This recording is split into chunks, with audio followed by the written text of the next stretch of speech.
గుజరాత్లో ఘోర విమాన ప్రమాదం జరిగింది. 242 మందితో బయలుదేరిన ఎయిర్ ఇండియా విమానం బోయింగ్ 787 డ్రీమ్ లైనర్ టేకాఫ్ అయిన వెంటనే కుప్పకూలింది. అహ్మదాబాద్లోని మేఘాని ప్రాంతంలో జనావాసాలపై కూలిపోయి మంటలు చెలరేగాయి.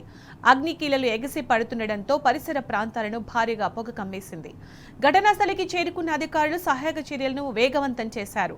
మంటలను అదుపులోకి తెచ్చేందుకు ఫైర్ సిబ్బంది ప్రయత్నిస్తున్నారు. 825 అడుగుల ఎత్తులో ఉండగా విమానం కూలింది. విమానంలో 169 మంది భారత ప్రయాణికులు ఉన్నారు. 61 మంది విదేశీ ప్యాసింజర్స్ ఉన్నారు. విదేశీయుల్లో 53 మంది బ్రిటన్ దేశస్థులు ఉండగా పోర్చుగీసుకు చెందిన 7, కెనడాకు చెందిన 1 ఉన్నారు. విమానంలో 217 మంది పెద్దలు, 11 మంది పిల్లలు ఉన్నారు. 2 నవజాత శిశువులు కూడా ఉన్నారు. ప్రమాదంలో గుజరాత్ మాజీ సీఎం విజయ్ రూపానీ తీవ్రంగా గాయపడ్డారు.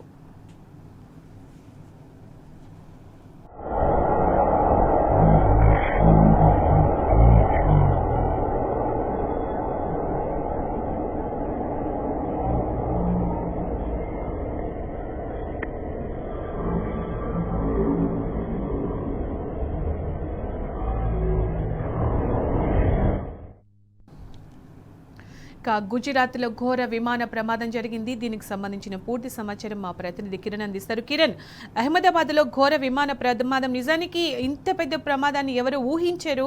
అక్కడ సిచ్యుయేషన్ చూస్తుంటే కూడా చాలా భయానక వాతావరణం, భీతావహ వాతావరణం కనిపిస్తోంది. సో ఈ అప్డేట్స్ ఏంటి దీనికి సంబంధించి?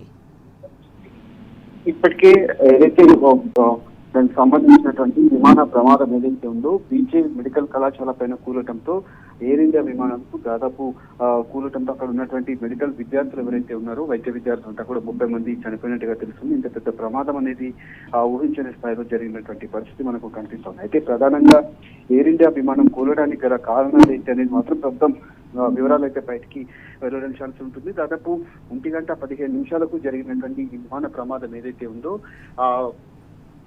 వెళ్ళినటువంటి టేకాఫ్ అయినటువంటి కొద్దిసేపటి క్రితమే ఆ విమానం అనేది కూలినట్టుగా చెప్తా ఉన్నారు. చెట్టుకు ఢీకొన్నట్టుగా కొంత వివరాలు అయితే వెల్లడిస్తున్నటువంటి నేపథ్యంలో బోయింగ్ విమానం ఏదైతే ఉందో AI-117 విమానంకు సంబంధించి ఈ ప్రమాదం అనేది జరిగింది. దాదాపు 242 మంది ప్రయాణికులు ఇందులో ఉన్నట్టుగా తెలుస్తుంది. అందులో దాదాపు 110 మందికి ప్రస్తుతం మృతి చెందినట్లుగా కొంత వివరాలు అయితే వస్తున్నటువంటి నేపథ్యంలో ఇంకా పూర్తిగా అధికారికంగా వెల్లడించాల్సినటువంటి పరిస్థితి ఉంది. అంతేకాకుండా అందులో బ్రిటన్ ప్రయాణికులు దాదాపు 61 మంది ఉండగా అందులో 53 మంది ప్రయాణికులు కూడా మరణించినట్లుగా వార్తలు అయితే వస్తా ఉన్నాయి. ప్రధానంగా ఈ విమాన ప్రమాదానికి గల కారణాలు ఏంటి అనేది మాత్రం ఇంకా తెలియాల్సి ఉంది. ప్రధానంగా ఈ జరిగినటువంటి ప్రమాదం ఏదైతే ఉందో అక్కడ పూర్తి స్థాయిలో పొగ కమ్ముకుంది, అగ్నికీలలు కూడా ఎగిసిపడుతున్నటువంటి నేపథ్యంలో బిల్డింగ్ పైన అక్కడ ఉన్నటువంటి జనావాసాల పైన కూడటంతో వారికి ఎలాంటి ప్రమాదం జరిగిందనేటువంటి ఇబ్బందులు ప్రస్తుతం తలెత్తుతున్నాయి. అంతేకాకుండా విమాన ప్రమాదానికి సంబంధించినటువంటి పూర్తి వివరాలతో పాటు ఇటు ప్రయాణికుల లిస్టును కూడా విడుదల చేసింది. ఇక్కడ తాజాగా ఉన్నటువంటి ఏదైతే విజయ రూపాని కూడా కొంత గాయాలతో బయటపడ్డట్టుగా మనకైతే సమాచారం అందుతున్నటువంటి నేపథ్యంలో ఎయిర్ ఇండియాకి సంబంధించినటువంటి ట్విట్టర్ అకౌంట్ ను కూడా ఈ రోజు బ్లాక్ డే గా ప్రకటించుకుంటూ డిపిని కూడా పూర్తి స్థాయిలో బ్లాక్ గా మార్చుకున్నటువంటి పరిస్థితులు మనకు కనిపిస్తా ఉన్నాయి. ఇంకా పూర్తి వివరాలు అయితే కలిసి ప్రమాదం పట్ల కూడా ప్రధాని నరేంద్ర మోడీ కూడా ఆరా తీసినట్టుగా తెలుస్తుంది. కుప్పకూలినటువంటి విమానానికి సంబంధించినటువంటి అంశంలో కూడా AI-171 చెప్తా ఉన్నారు. అందులో 1:30 నిమిషాలకు ఇది టేకాఫ్ అయినట్టుగా మనకు ప్రస్తుతం సమాచారం అయితే అందుతుంది. ఒక టోల్ ఫ్రీ నెంబర్ ను కూడా ఏదైతే ఎయిర్ ఇండియాకి సంబంధించి హెల్ప్ లైన్ నెంబర్ ను కూడా ఏర్పాటు చేశారు. 18005691 నెంబర్ ను అహ్మదాబాద్ ఎయిర్పోర్ట్ లో ఏర్పాటు చేశారు. ఆ విమాన శకలాలు కనుక చూసినట్లయితే పూర్తిగా అందులో చాలా వరకు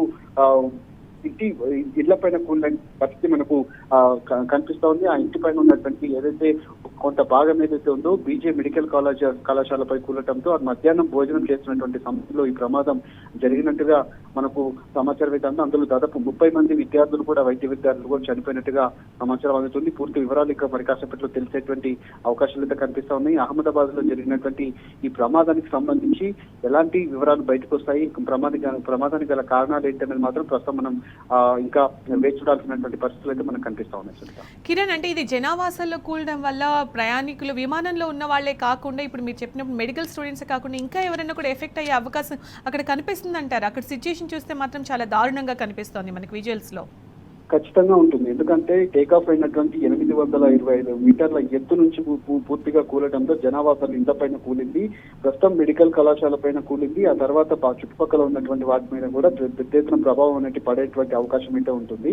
అందులో ప్రయాణికులకు చాలా వరకు దాదాపు ఉన్నటువంటి ప్రయాణికులకు కూడా క్షతగాతులందరినీ కూడా చుట్టుపక్కల ఉన్నటువంటి ఆసుపత్రులు కూడా తరలించారు.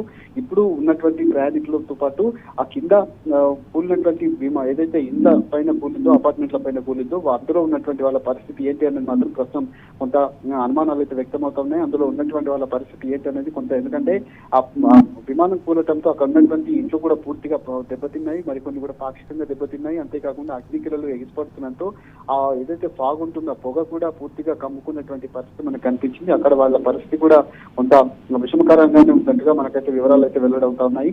పూర్తి వివరాలు మరి కాసేపట్లో ఎయిర్ ఇండియా కావచ్చు వెబ్సైట్ లో కూడా పెట్టేటువంటి అవకాశం కనిపిస్తే ప్రస్తుతానికి 242 మంది ప్రయాణికుల లిస్టు కూడా ఇప్పటికే స్క్రీన్ మీద వస్తున్నటువంటి పరిస్థితులు మనకు కనిపిస్తా ఉన్నాయి. Sunita. Right Kiran, thank you.